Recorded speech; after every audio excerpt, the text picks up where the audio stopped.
So this brings us to, I think, the one question everybody wants to know. Who is the infamous they, the puppet masters behind the strings, puppeting the governments of the world? Who are they, and what are their power structures? So you can't get into that subject without understanding Carol Quigley. For anyone unfamiliar with the historical significance of the highly influential author and professor Carol Quigley, he was brought to the forefront of public consciousness when former student, Rhodes Scholar and President of the United States, William Jefferson Clinton, he had a very famous student by the name of William Clinton, publicly recognized him in his speech to the Democratic National Convention in 1992. I heard that call clarified by a professor named Carol Quigley, who said to us that America was the greatest nation in history. So Carol Quigley was a professor of Western civilization and history. He did his undergraduate work at Harvard. He received a doctorate in 1938. He later taught at Princeton, Harvard, and Georgetown's School of Foreign Service. He was a frequent lecturer in the U.S. Naval Weapons Laboratory, the Foreign Service Institute, and the Naval College in Virginia. In 1958, he served as a consultant to the Congressional Select Committee, which set up NASA. Now, why is this significant? It's significant because Professor Quigley taught the conspiratorial view of history as explained by the conspirators themselves. Quigley was very close to a secret society. In fact, he had been invited, he said in his own works, he had been invited into its inner circle and given the privilege of examining the society's private papers. Two must-read books on this subject. One of them is Tragedy and Hope. The other one's The Anglo-American Establishment. These books were not written for mass consumption. They were written primarily for academia and for people who were involved in this conspiracy at one level or another, who were curious to know about its origins, about its history, and about the extent of its operations in the world today. Quigley was always known as the official historian of what he calls the network. And he admired it. He thought it was wonderful. He felt privileged to be close to it and to its documents. And he said the only point of disagreement that he had with this secret organization was that it wished to remain hidden from view. The society, or what Griffin later calls the Rhodes Group. Quigley directly detailed the network's need to control a country's monetary system through the establishment of privately controlled central banks in order to dominate the governments of nation-states. And he illustrates a good example of how a small group of people can secretly create an institute to meet their needs. He went on to explain the obvious necessity of a core commonality of the two main parties in the left-right political paradigm, giving the electorate the illusion of meaningful choice. Mr. Curtis, are there programs that can be used to secretly fix elections? Yes. How do you know that to be the case? Because in October of 2000, I wrote a prototype for President Congressman Tom Feeney at the company I work for in Oviedo, Florida, that did just that. Good, honest, hard-working people continue. These are people of modest means. Continue to elect these rich cocksuckers who don't give a fuck about them. They don't give a fuck about you. They don't give a fuck about you. They don't care about you at all. At all. At all. Man. You know? And nobody seems to notice, nobody seems to care. That's what the owners count on, the fact that Americans will probably remain willfully ignorant of the big red, white, and blue dick that's being jammed up their assholes every day. Because the owners of this country know the truth. It's called the American dream, because you have to be asleep to believe it. That means, therefore, that when President Clinton gave homage to Professor Quigley, to those who knew who Quigley was and what his position was and what he wrote about and what he advocated, Clinton was saying he knew about this conspiracy and he was now in its service. That was a signal to everyone around the world who understood what the real meaning was. He details the what becomes the later known as the society that was formed in the 19th century based on the final will and testament of Cecil Rhodes. This naturally begs the question, well, who was Cecil Rhodes. So Cecil Rhodes was one of the wealthiest men of all human history. He owned all the diamond and gold deposits in South Africa, all of these mineral reserves. In just a short period of time, he amasses a huge fortune, maybe one of the greatest fortunes the world has ever known. When Rhodes died, none of his money went to his heirs, instead it went through a series of 7 wills to establish the creation of a secret society. This secret society exists today, continues to exist, and has been a major historical force since World War I. Rhodes was more than a founder of a dynasty. He aspired to be the creator of one of those vast, semi-religious, quasi-political associations which, like the Society of Jesus, has played so large a part in the history of the world. To be more strictly accurate, he wished to found an order as the instrument of the will of the dynasty. Quigley says that every major event in history, from World War I, has been dominated and directed to a large extent by this secret society. In the book Tragedy and Hope, Quigley notes that, Rhodes's fortune was dedicated to, quote, nothing less than to create a system of financial control in private hands, able to dominate the political systems of each country and the economy of the world as a whole. It was from that the Council on Foreign Relations sprang in this country. There were similar organizations in other British dependencies, and they all had as their goal the creation of a unified world government based on the model of collectivism. In the Anglo-American establishment, Carol Quigley notes that, this organization has been able to conceal its existence quite successfully, and many of its most influential members, satisfied to possess the reality rather than the appearance of power, are unknown, even to close students of British history. Partly because of the deliberate policy of secrecy which this group has adopted, and partly because the group itself is not closely integrated, but rather appears as a series of overlapping circles or rings, partly concealed by being hidden behind formally organized groups of no obvious political significance. The purpose of the society was to create a structure that would literally control the world from behind the scenes in a fashion that the average man or woman would never even see coming or never even know that it existed. Michael Howard, in his book Lessons of History, page 66, quotes Rhodes as saying, "Why are you doing all this, Rhodes?" The quote goes, "To and for the establishment, promotion, and development of a secret society." So now the question becomes, well, how did Rhodes and later Lord Milner go about setting up this society? It originally consisted of Cecil Rhodes and a brain trust from British banking and politics. What did the power structure look like from within? The Rhodes Scholarship established by the terms of Cecil Rhodes' 7th will are known to everyone. What is not so widely known is that Rhodes, in 5 previous wills, left his fortune to form a secret society which was to devote itself to the preservation and expansion of the British Empire. And what does not seem to be known to anyone is that this secret society continues to exist to this day. In the secret society, Rhodes was to be leader. Stead, he's the guy that wrote the book on the wills.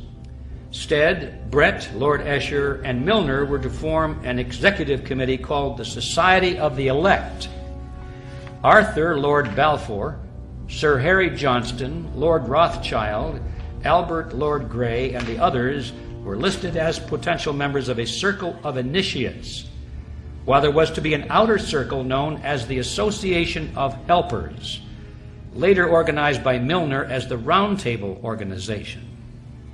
After the death of Cecil Rhodes, the organization fell under the control of Lord Alfred Milner, who recruited young men from the upper class of society to become part of the Association of Helpers. So here's where it gets interesting, because Rhodes borrows from his the Illuminist founder Adam Weishaupt, who was a quote that's attributed to him is only men of superior intelligence have the right to rule the world.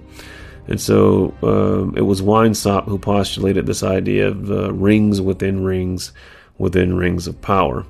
And now everyone knows that the Illuminati existed at one time. It was created in 1776 by Adam Weishaupt, but shortly thereafter it was exposed in Bavaria. The police raided it, they arrested its members, they discovered its ledgers and its books and its papers, which is why we know so much about them.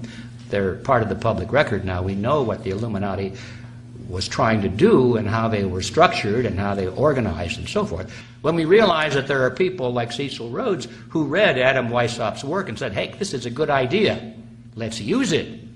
He adopted the strategy that Weishaupt created he called it rings within rings within rings. And so Weinstock said that, at the center of his Illuminist organization, there would be a controlling group, maybe 3 or 4 individuals, a small core group. They would be the absolute rulers of this whole structure. These 3 or 4 would in turn create a membership ring around them, a larger number of individuals, maybe 20 to 30 people, up to 50. Now, the secondary rings around the Society of the Elect were called roundtables. And they were formed in the United States, in Britain, and all of the former British dependencies, and they still exist today. Other members who were recruited into this larger organization would not be allowed to know that there was an inner control and direction. Now, the outer group, thinking that they're the core group, not knowing that they're being dominated by this inner ring, what do? They create a membership ring around them. And the members of that ring would not be aware that they're being controlled and dominated by the inner rings, and so on. So they were brought in for a lesser view of the whole purpose. So we keep going.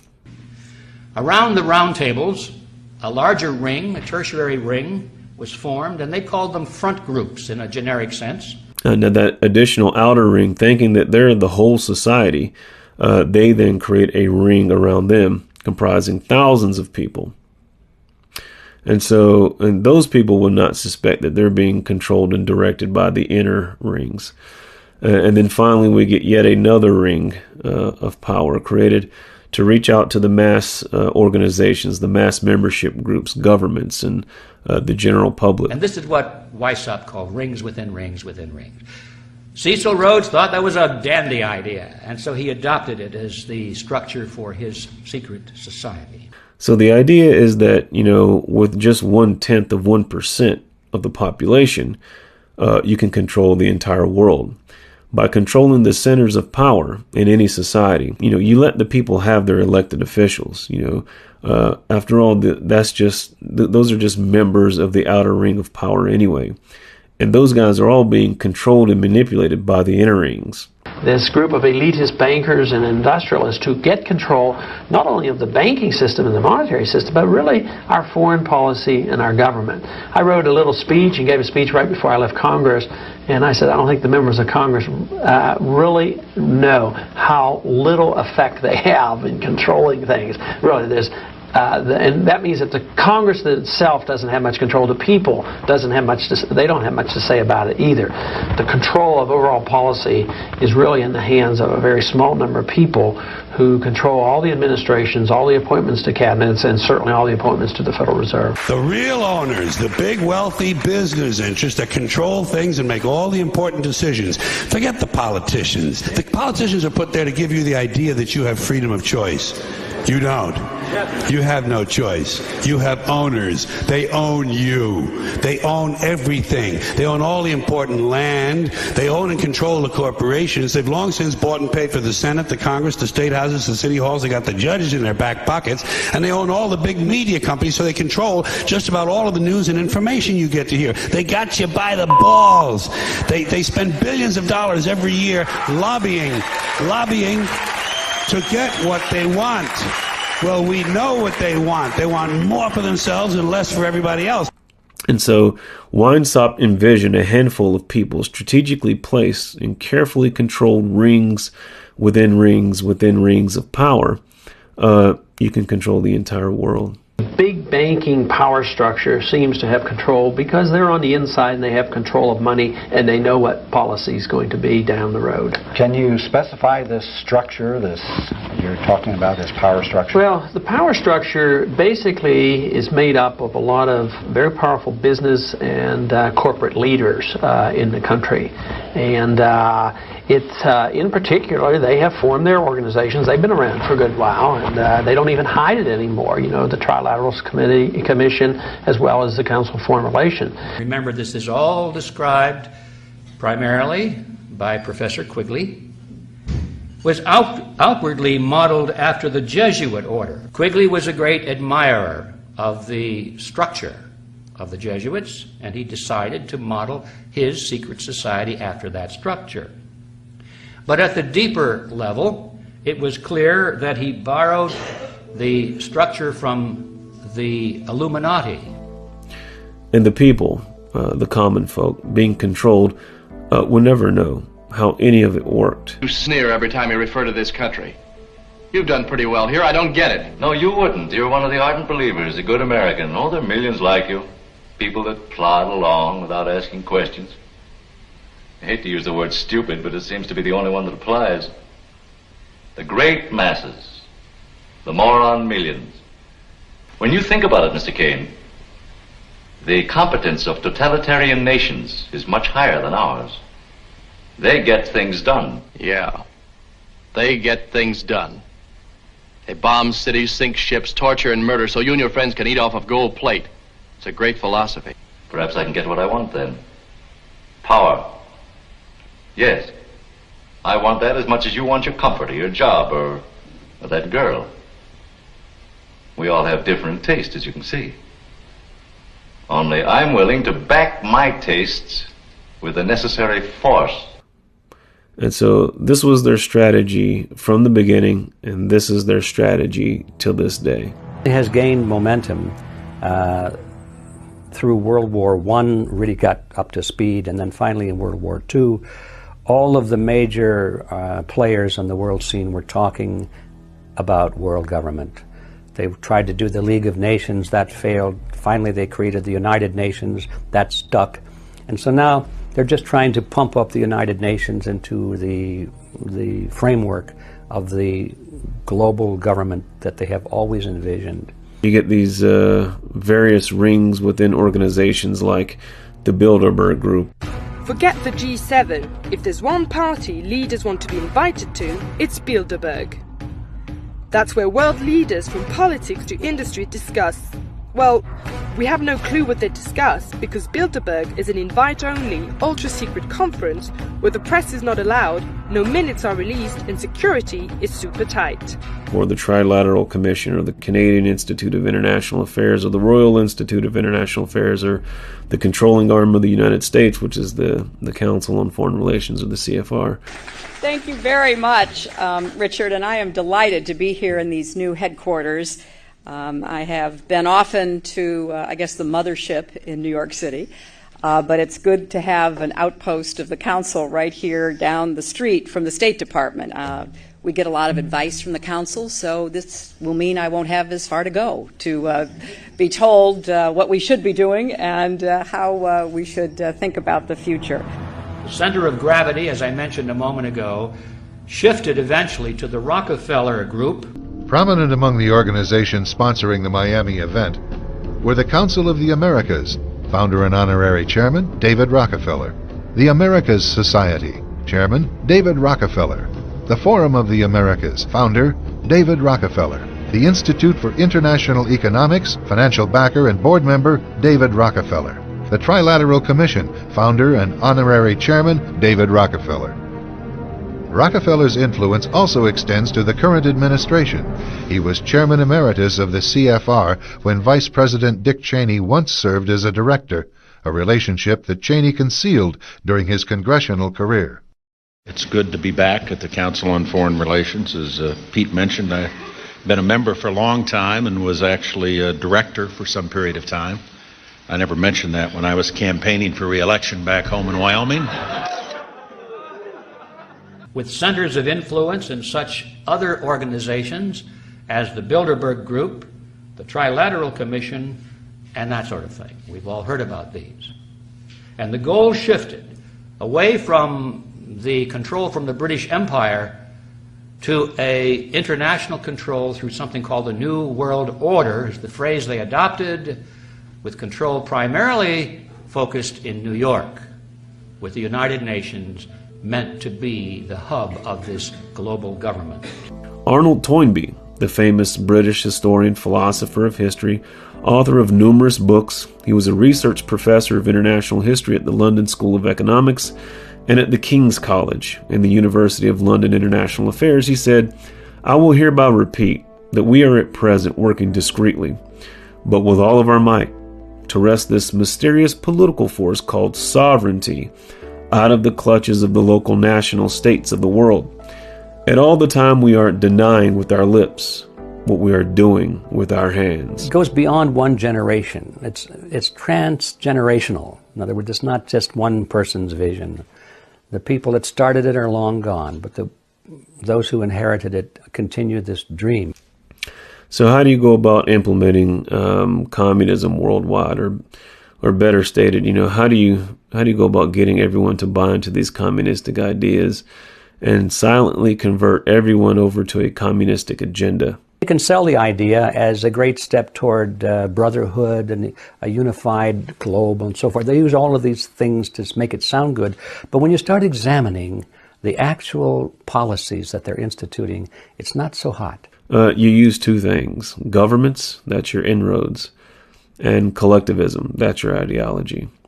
So collectivism, we'll start there. Collectivism, roughly defined, is this idea that government is the solution for most, if not all, of man's problems. They have one and only one solution for all problems: more government, and then more and more until it's total government. And forgive me for saying it one more time: total government is communism. You want to improve society in a certain way.